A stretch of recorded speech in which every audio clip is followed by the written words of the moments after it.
This is KGW News at noon.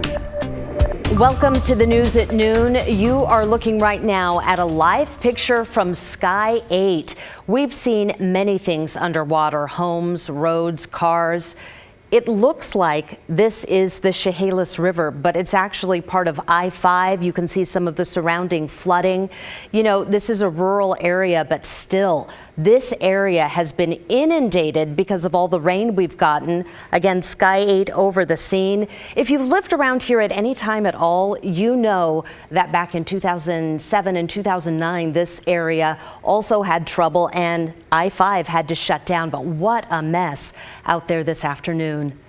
Hello, everyone. I'm Brenda Braxton. That flooding is from the heavy rain I mentioned, also snow melt pushing the Chehalis River about 2 feet above flood stage. Authorities have already shut down a 20-mile stretch of I-5 in Washington, and the National Weather Service issued a flood watch for most of western Washington through Saturday afternoon. So here's some video from this morning. It was from just before 10 o'clock. This is a home north of Kelso, and you can see the water there quickly rising around it.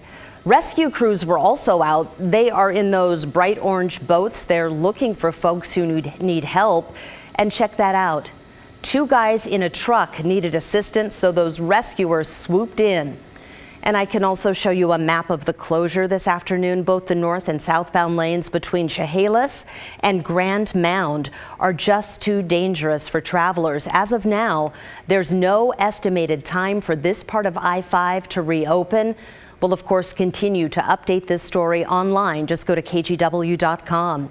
Rod is also monitoring this. So how long is the flooding forecast to last? Well, there's 2 main rivers. You mentioned one of them, of course, is Chehalis in that area of central Washington up in the I-5 area. It looks like the rivers are generally 2 feet, at most 3 feet above flood stage. They're in the process of kind of cresting, and those river levels expected to slowly drop, but really not much until tomorrow morning, and then perhaps gradually get in their banks the latter part of Saturday. This is a well-known trouble spot, as Brenda mentioned in past years. You've got 2 rivers and you've got a low bowl, and the water just empties into it. You know, locally, Astoria, this was yesterday. They had a rainfall record of over 5 inches just yesterday, and there were similar amounts like this up in central Washington. All right, so now back to our local area, the Willapa Hills and rivers in the Coast Range here in Oregon. Most rivers are now actually starting to recede, having been either near flood stage or below, or as much as about 2 feet over, but they're all on their way down now, so that's good news. The winds this morning, yeah, Salem had a gust of 46. Silver Falls State Park recorded a 52-mile-per-hour wind gust, and Mount Tabor a gust of 44. Wow. Okay, quick look at the radar, which shows some showers, but the stormy weather, the highest wind threat, that's all over right now, so that's good news. And temperatures this afternoon will be in the 40s as our weather gets quieter and quieter and quieter. Brenda? We'll be ready. Thank you, Rod.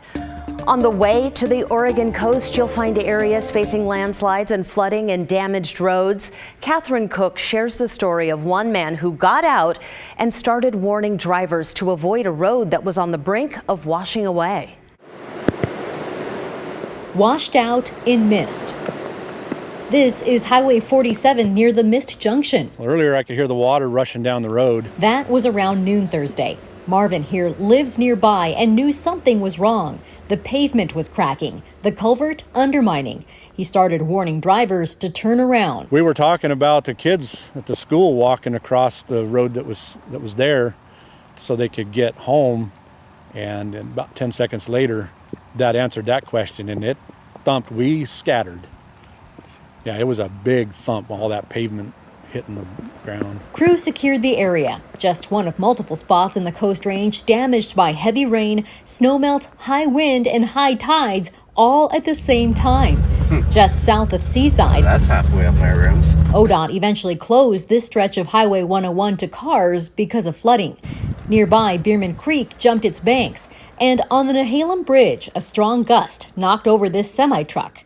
It's more extreme than what we've seen in the past. Ted McLean is Public Works Director for Clatsop County. He hasn't seen conditions like this in 15 years. He's asking people to stay home and, if possible, off the roads, especially around high water. They could be swept with the water swept off the road, which, they could lose their life in some of these situations. The Seaside School District canceled all classes and activities for Friday because of unsafe road conditions. Clatsop County is expecting high tide around 5 a.m. Friday morning, which could bring more trouble. Crews will be out monitoring bridges for debris and keeping roads clear. Yeah, now it's all gone. Yeah, back in Mist, none of this is really new to Marvin.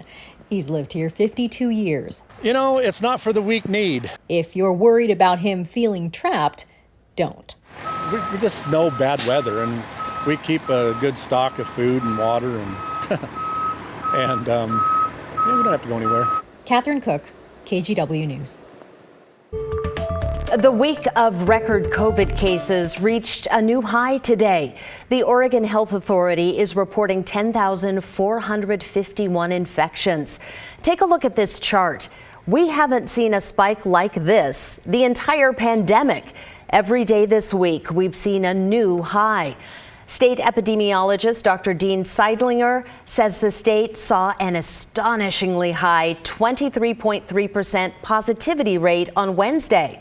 The 7-day average for new cases over the last month is up 373%. The big concern for state health officials is what's happening in hospitals.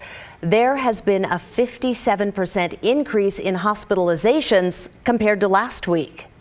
COVID-19 related hospitalizations, which had stabilized over the past 6 weeks, are once again climbing, raising the ominous possibility that our hospitals, still feeling the effects of the Delta surge, may once again get swamped by another wave of illness.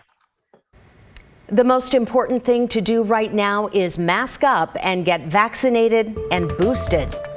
This surge is forcing local schools to make major changes just a week into the new semester. We've heard from 3 schools that canceled classes today because too many students and staff are out sick. This affects Cleveland and McDaniel High Schools in Portland and Prescott Elementary in the Park Rose District.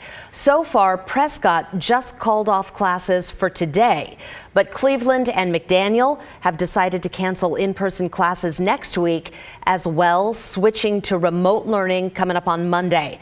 Those schools have the highest number of staff out sick with COVID.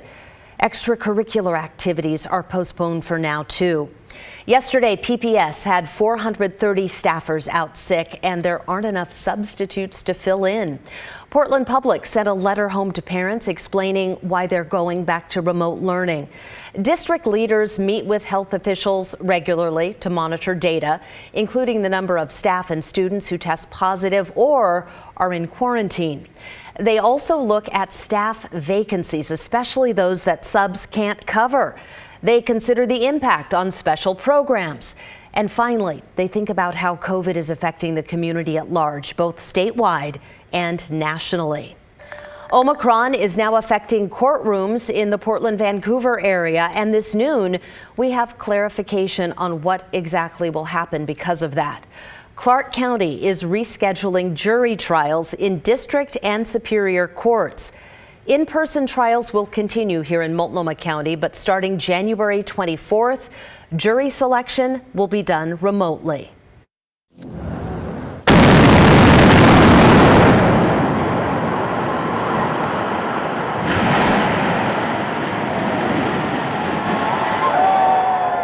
There it goes, and to cheers, Reser Stadium, home of the Oregon State Beavers, came crashing down this morning. Demolition crews imploded the west side stands just before 8 a.m. This is part of a $153 million upgrade. The renovation, called Completing Reser, includes construction on the west side of the stadium, a welcome center for prospective students and their families, and a wellness clinic for current students, employees, and community members. The stadium project is expected to be complete before the start of the 2023 football season. More news still ahead. Don't go away.